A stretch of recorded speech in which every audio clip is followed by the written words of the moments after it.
ఆయన సన్నిధిని ఈ సమస్తమైన ఆజ్ఞలను అనుసరించి మనం నడుచుకున్నప్పుడు మనకు నీతి కలుగును అన్నాడు.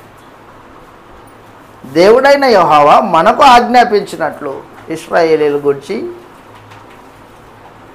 సమస్తమైన ఆజ్ఞలను అనుసరించి నడుచుకున్నప్పుడు మనకు నీతి కలుగుతుంది. నీతి ఎక్కడి నుంచి కలుగుతుంది చెప్పాడు. ఆజ్ఞలను అనుసరించడం వలన నీతి.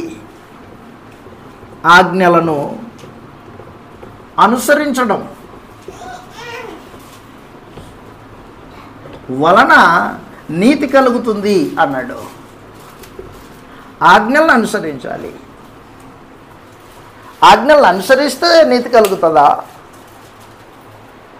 రోమీయులకు రాసిన పత్రిక, ఇశ్రాయేలీయులు కొంతమంది ఆజ్ఞలను అనుసరించారు కానీ నీతి కలగలేదంట వాళ్ళకి. రోమీయులకు రాసిన పత్రిక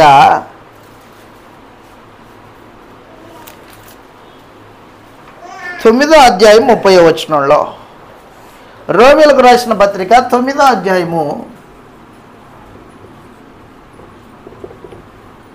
30వ వచనంలో ఈ మాటలు తెలియజేస్తూ ఉన్నాడు.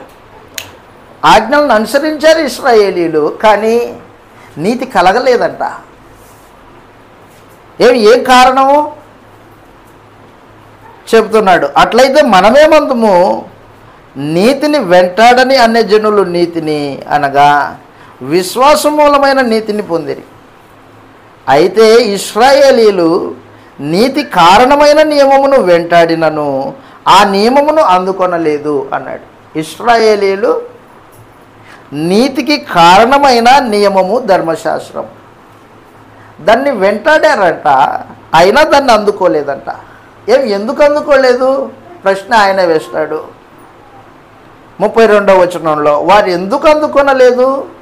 వారు విశ్వాస మూలముగా కాక క్రియల మూలముగా నైనట్లు దాన్ని వెంటాడిరి. అదిగో, క్రియల మూలముగా అయినట్టు వెంటాడారు, విశ్వాసం మూలంగా వెంటాడలేరు.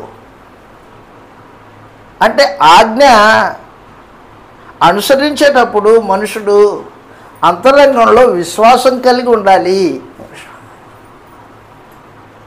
ఆజ్ఞ అనుసరించడము కేవలము క్రియారూపము అయితే, విశ్వాసం లేనిదైతే అది వ్యర్థం అన్నమాట, నిష్ప్రయోజనం, అది దుర్నీతి.